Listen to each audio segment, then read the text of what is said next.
At home, welcome back to my channel, At Home Matiden. And ngayon ay katatapos lang namin mag-almusal. And napakalamig ng panahon ng araw na to. Pakita ko sa inyo ka at home ang aming labas at magdamag umulan dito. Napakalamig kaya magluto tayo ng mami.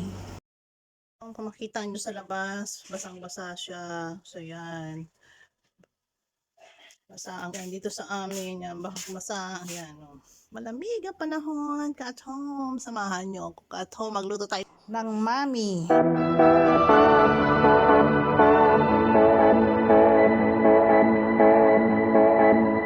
Meron tayo ditong nilagang baka kamaka at home. Nilalaga ko pa lang siya para lumambot, para gumawa ng sabaw. Kanina, 2 beses ko siyang pinakuluan para maalis yung mga residue at mga dumi-dumi ng baka. So, yan. Ngayon, ilalagay na natin mga at home ang ating sibuyas at bawang. So, yan.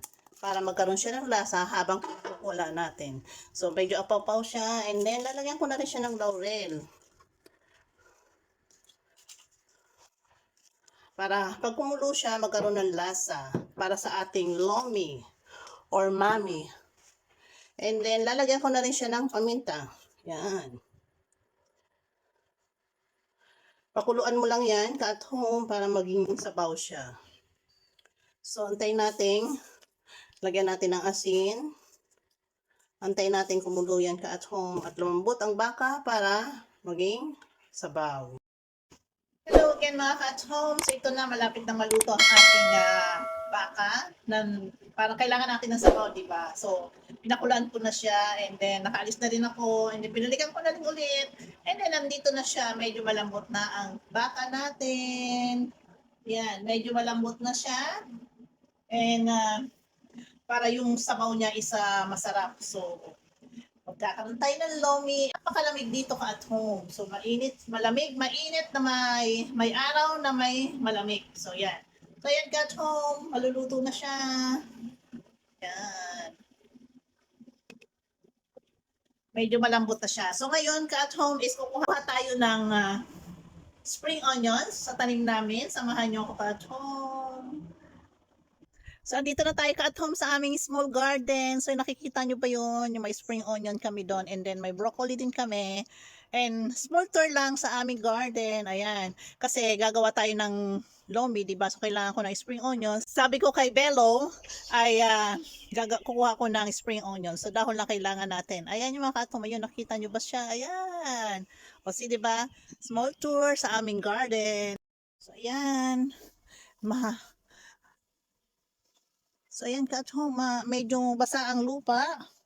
Kaya, ayan. So, ayan yung aming, aming spring onion. Sabi ko na sa inyo ka at home, ngayon ay may araw na, lumabas na yung araw, pero malamig pa rin. So, samahan nyo ako at home, kuha tayo ng spring onions. Dahon lang naman kailangan natin ka at home. So, ayan. Mga ilang piraso lang kailangan natin para sa ating haba na ng dahon, diba?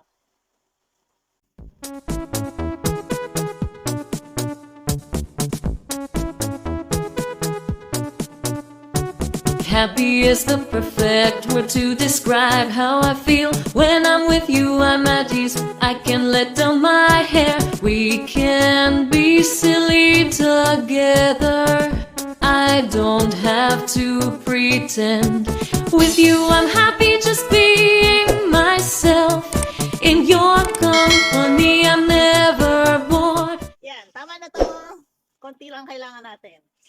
So, yan na mga ka at home. Inalis ko na yung malambot na yung baka. And then, inalis ko na rin. At ngayon is napakukulan ko na itong ating sabaw. Ang gagawin natin is wonton lomi sa aking pamamaraan na pagluluto. So, yon. Dahil malamig ang panahon, so masarap na may sabaw. Kaya, ituloy na natin ang ating pagluluto mga ka at home. So, inalis ko na nga yung meat dito. And then, hantayin ko lang siyang kumulo. Ilalagay ko ang aking fishball. So, meron ako ditong fishball. So, ilalagay ko siya. Hindi na natin siya ipa-fry. So, ganito lang siya. Para fresh. Pantay natin. Yan. Bye. Ang aking gulay. Meron akong string beans. Meron din celery. At ito yung ating kinuha kanina. Yan. Leeks or spring onions. And then, bumili na rin ako ng pechay. Para sa ating wonton lomi. And then, ito yung nabili kong ramen noodles. Good for soup and fry. So, yan. Yan ang ilalagay natin.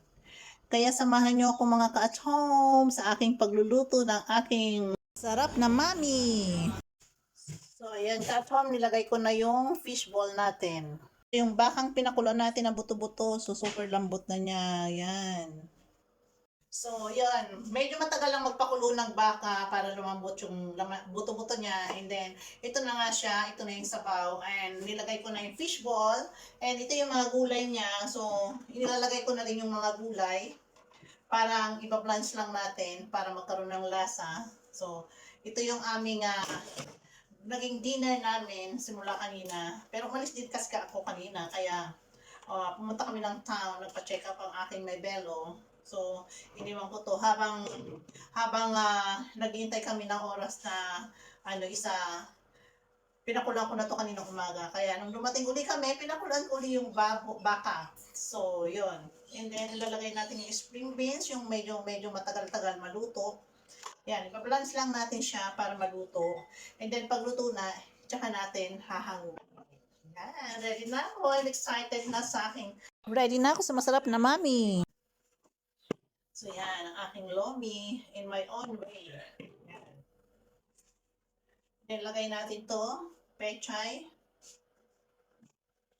Lagay na rin natin ang pechay. So, hintayin lang natin kumulo ito, mga ka-at home. So, ayan na, masarap na siya. Lagay ko na rin to. Para nang sa ganon ay sabay-sabay siyang maluto. And pag lumambot na, lalagay lang natin. And of course, kailangan natin timplahan ang baka, sabaw. Kailangan natin timplahan ng sabaw. Kanina nilagyan ko na siya ng asin. So, i-try natin kung na yung timpla niya o hindi pa. So, bye!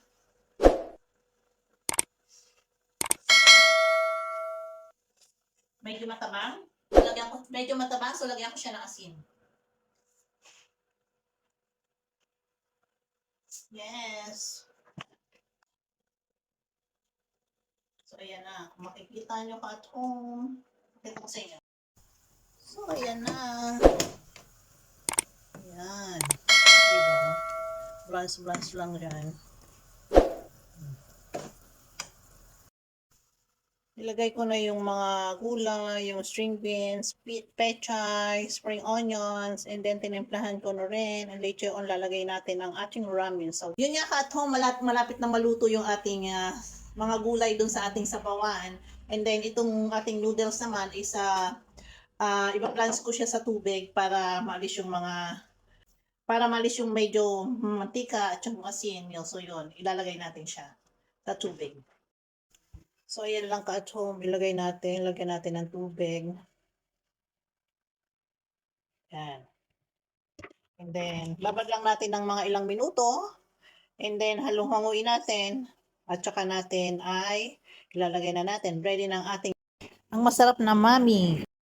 Ayan na, luto na siya.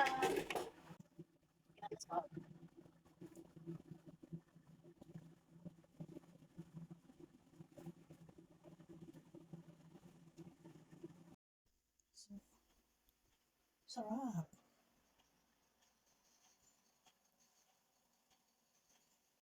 So, ito na ka at home. Kain tayo mga ka at home. Ito na ang ating pagkain. So, sarap. Rinig nyo ba yung higop ng sabaw ko? Sarap. It's dinner time! Let's eat mga ka at home. Thank you for watching. I hope nagustuhan nyo tong video na to. And then, please consider to subscribe. Pa-share na rin po and click the notification button. Maraming salamat sa inyo mga ka at home. Please, love, sharing, considered. Love you all. See you all. Kain tayo mga ka at home ng ating hapunan. Sarap.